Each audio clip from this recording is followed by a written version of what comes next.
well known to many here, but I think for some, this is the first time they're meeting you. Could you tell us a little bit about your life's journey? Where were you born? How did you end up in this role at the Ford Foundation? Thank you, Kofi. I am sure that even for those who know me, some of the things that I will say in answer to your question may be, as the young people say, TMI, too much information.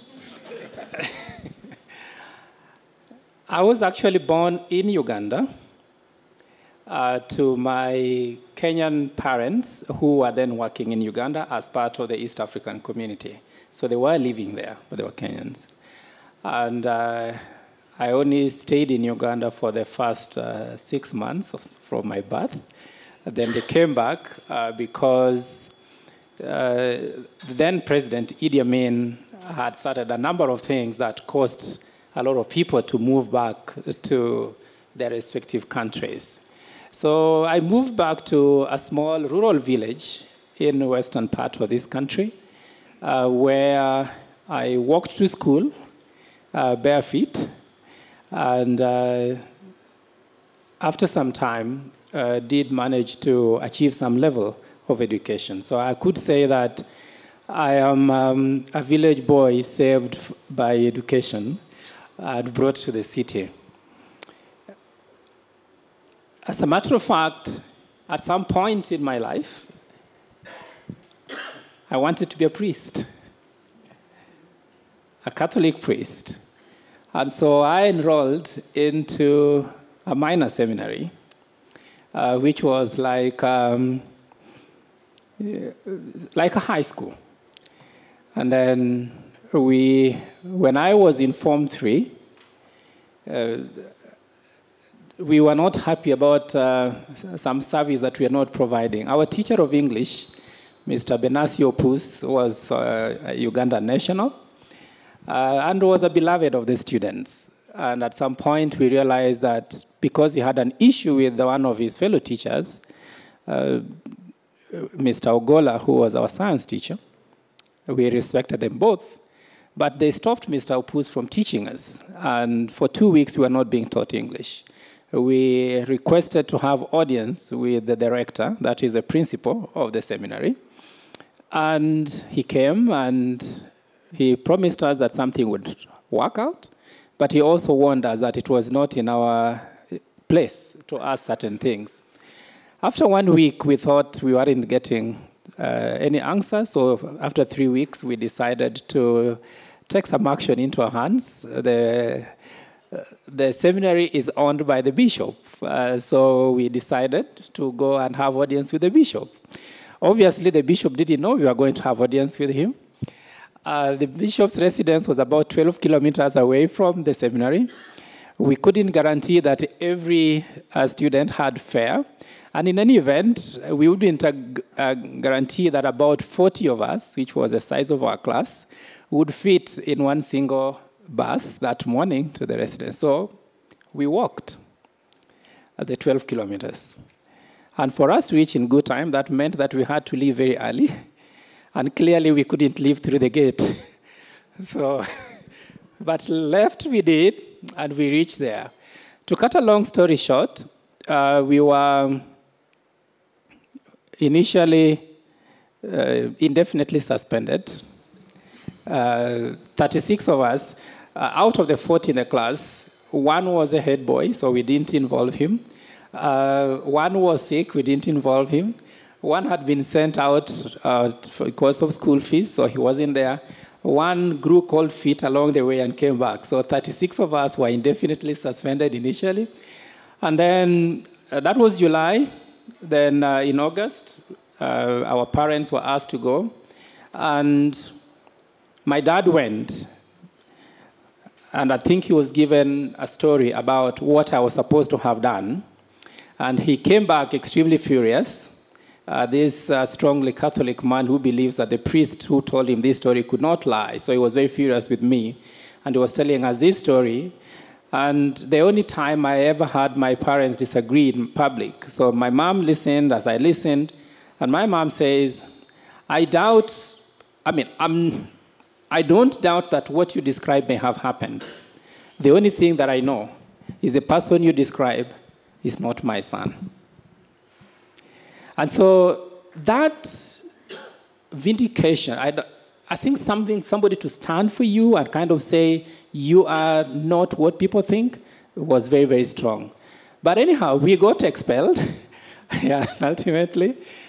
But for me, it was on account of seeking to enforce something that was dear to us. And I got to go to another school, but something happened in me. I said I needed to be in a place and do something where I would be able to speak for others who could not speak for themselves. And that's how I ended up being a lawyer, because I thought this would offer me an opportunity to do something for those who could not speak for themselves. Thank you, Maurice. That was very interesting. So now you're at the Ford Foundation, and if you go to the Ford Foundation website, you see something saying Youth Opportunity and Learning. What is that about, and how are you approaching that topic here in East Africa? Thank you once again. Allow me to not be self-righteous, but kind of loop my life journey to the foundation and use it to explain why some of those things are important. When I was in my first year of law school, I volunteered first to a lecturer to help print some documents. And those of you who have some silver hair will recall those were the days of a printer called the Epson printer. If you knew Epson printer, you literally had to stand before it and feed one paper after another until go quick, and I stood there, I was helping to print research material. This was at the University of Nairobi, IDS. And after that, I volunteered at another civil society organization, Kituo cha Sheria, as a first-year law student. And this gave me insights into just how difficult people are experiencing life. The opportunities that people were not experiencing, but which with little improvements they could experience. So with a few students at the University of Nairobi, I helped create some program that we call Legal Education Program Sharia, LEP Sharia in short, to try and go out to even fellow students who are not doing law, because students are very respected people in their communities, and that if we could open their eyes to certain things, we could hope to have that translated into them talking to other people at home, their parents, and maybe we have a community that is a little more enlightened. And so that went, and then I left college. But it taught me two things. The spirit of volunteerism is something that I would say is what brought me to the foundation. The ability to see something beyond yourself and the ability to want to reach out to someone else, I think is extremely important. But it also taught me something else called mentoring. That being under the wings of somebody else, really somebody who has seen the world in a different way from yourself, or a little longer than yourself, and who can tell you, don't take that route because it is a dead-end street, is one way to really look at that. And so for us, our program on youth opportunity and learning is very, very deliberate. It is about seeking to develop the next generation of leaders and leadership. And you might ask, why is that important?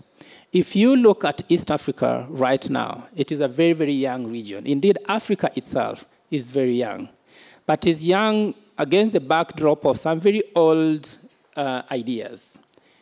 I think it's Joseph Goebbels of Germany who said that if you repeated a lie so many times, it somehow might turn out as truth. One lie that is said that many young people are beginning to even think is a truth is that they are not ready to lead. Our former president, Mo, used to say, you are leaders of tomorrow, but was never quite clear when tomorrow would arrive. And so tomorrow never arrived for most of them. But they believed that they were not ready for today. But we also say, so we want to, under this program, to really get the leaders, the young people, to be leaders of today in their different places, in their different chairs, whether they are university students, whether they are in political leadership, where they are in universities, or in cultural institutions like religious institutions and others. But the other point is this.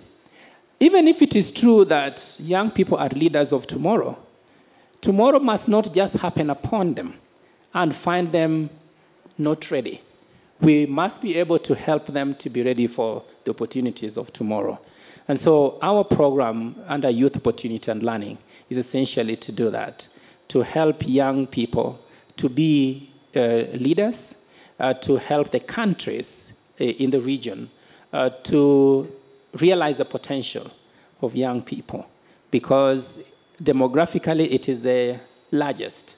Over 70% of people in this region are under 35.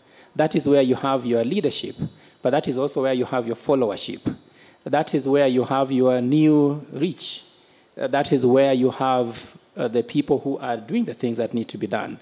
And so if you do not get them thinking different, then you might also find yourself in a situation where, yes, you have younger people in positions of leadership, but with the thinking of yesterday. And I think that is those are some of the cobwebs that we seek to erase. Thank you. So how do you actually go about, as a foundation, trying to develop leadership in young people? What kinds of things do you support?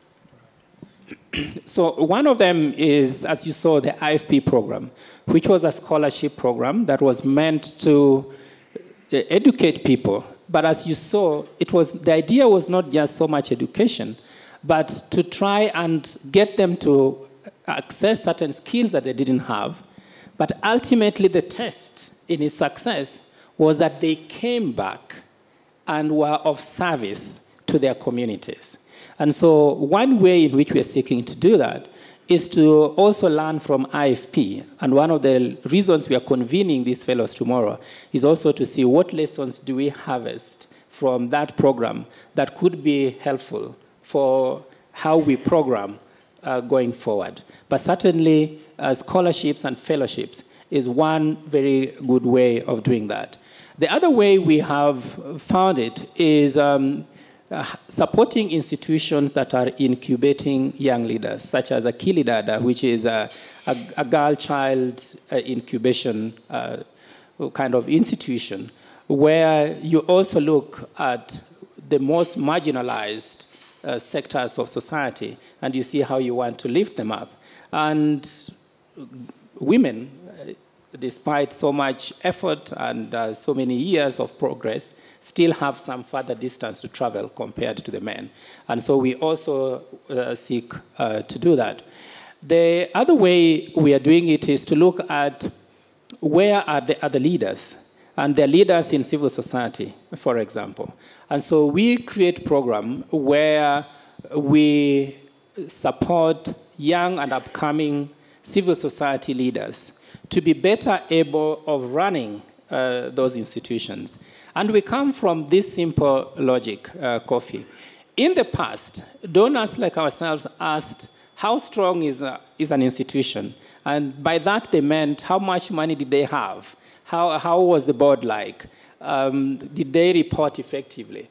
But after some point, we looked back and said, who asked a question about who the leader is? Because ultimately, leadership matters.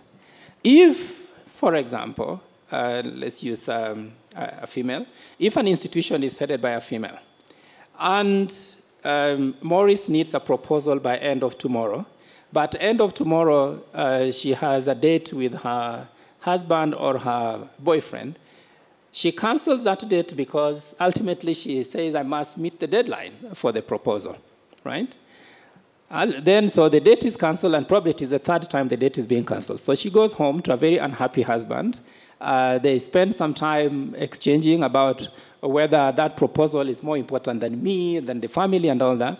She sleeps 2 hours, goes to the office, red-eyed, and is very irritable. Doesn't greet anyone, and after some time, she acquires a name that is given by the staff. Apparently, all leaders get names by the staff. I don't know, but anyhow, she acquires a new name that is not very nice. But her decisions are also erratic because, she is operating under this kind of pressure. And our thinking is that cannot be a strong institution because the leadership is not strong, and the leadership is not strong because it is erected on very weak fundamentals. So part of it is creating kind of a safe space amongst the civil society leaders where they can talk amongst themselves so that they can bear themselves out. What pressures am I facing? If I came from outside to an institution where maybe some people say, but this outsider, we were hoping that, how do I deal with internal resistance? If I was promoted internally, and some of my peers still see me for who I was, and breaking that is still a problem, how do I help that to work? Or if I created my own organization, as I did, from nowhere, no one taught me how to, you somehow found yourself doing that. But how do I navigate all that? Or when do I leave? And how do I remove my shadow from my successors? So because we know civil society, despite its many challenges, is still a credible and a serious partner to society and to government. We want civil society leaders to be very, very strong. And most of them are young. And so that is also another way we are seeking to strengthen leadership. Thank you. So what you've done is, I think, give us a very good overview of how you're thinking about youth opportunity and learning in the East African region. Ford has offices in the other regions. How is that playing out? There are people here from various regions of Africa. Can you let us know, you're focusing on leadership in East Africa. Is the same approach being taken in West, North, and South, or are there different approaches that people should be aware of? Right. So, as some of you may know, the Office for Eastern Africa was opened in 1962. When I knew that, I was also surprised. I thought it was much younger than that, but yes, the foundation has been here that long. The foundation was founded in 1936. Why am I giving these statistics? And for the other one statistic is that it is found in several places across the world. There are two things there. What was important in 1936 in one location may not be necessarily what is important now. What was important in this country in 1962 may not be what we need to focus on now.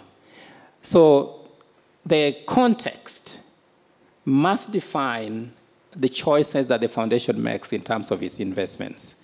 And so our choice to focus on the next generation of leadership as part of our efforts at addressing inequality is very context-oriented. And other regions also have certain ways to look at it. But ultimately, all of you may know that our aim is to break at the drivers of inequality, the barriers that stop young people from achieving their full potential, who they could be. Our counterparts in West Africa have a duality. We have under our global youth opportunity and learning work, which is supervised by my supervisor, Hilary, who is present here, two particular outcomes or lines of work. One is what I've talked about, developing the next generation of leadership, but the other one is pathways of success. And other pathways of success is talking to the issues that Professor Chacha was talking about, that because of the nature of the programming at the universities, we end up channeling and unleashing onto the world people who, A, are not well suited for the opportunities that are out there. So you have graduates and all that, but they cannot find the work that corresponds to their training. But two, even if they could find that, there is no sector that is growing as fast as possible to accommodate all the people that are being graduated from these many universities, 70 in Kenya, I do not know how many in Nigeria. So one of the ways in which our approach is different depending on the context, is that some people could focus on pathways for success because that is what their context demands. Others are focusing on developing the next generation of leadership because of the context. Clearly, there are gray areas, I mean, places of confluence, because part of the problem, to quote from Chinua Achebe, when he was talking about the trouble with Nigeria, that is purely a question of leadership.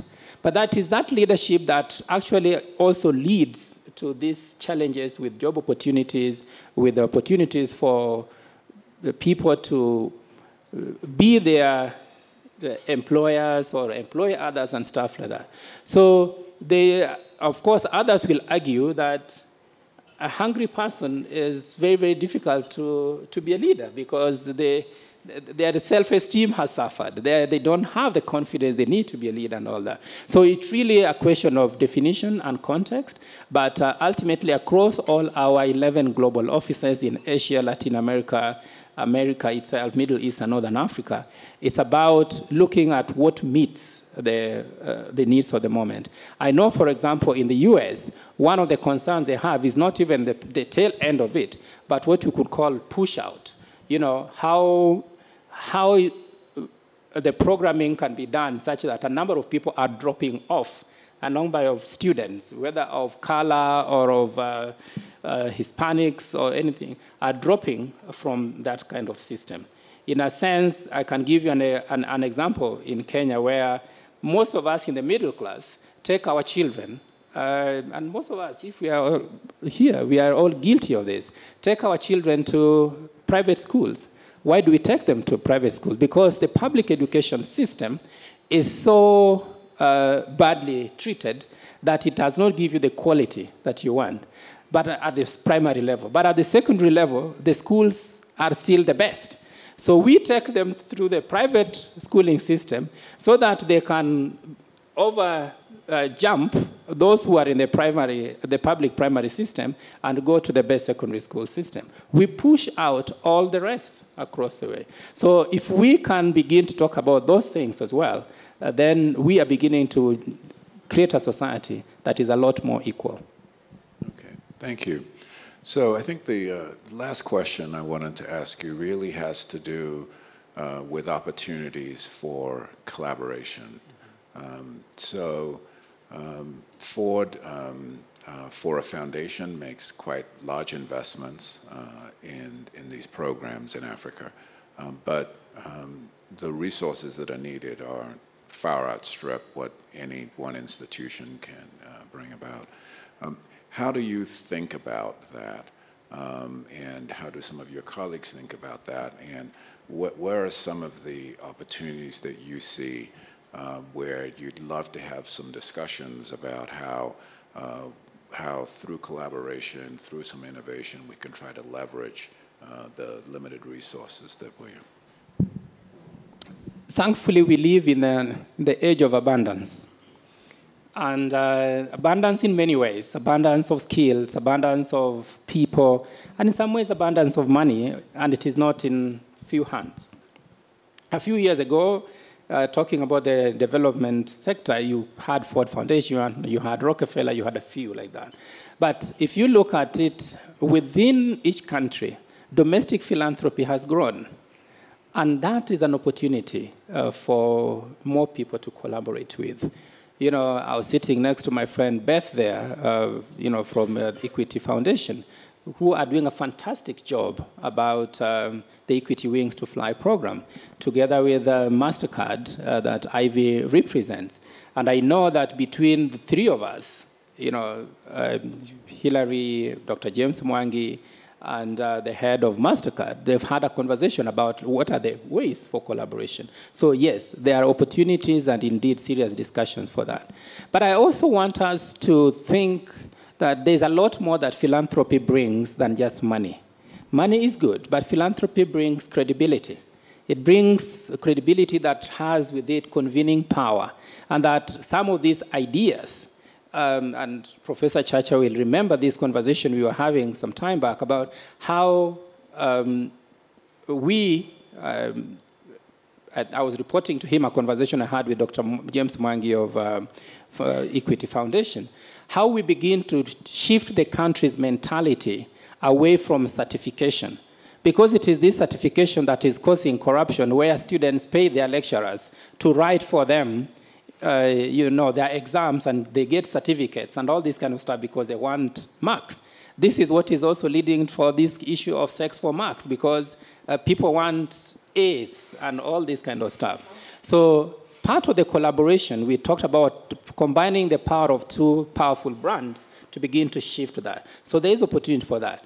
Philanthropy brings convening power. It can bring people together. That can take place. It has knowledge of what has worked well and what has not worked well. It has research over several years that can be harnessed. So opportunity for collaboration is not only available, it is the thing that needs to be done. It is so immediate, it is so urgent, it is so needed. Okay. Thank you. Well, with that, I think I've enjoyed the conversation, and I think we'll transition from here. Thank you very much for being willing to share your personal story and also the work of the foundation.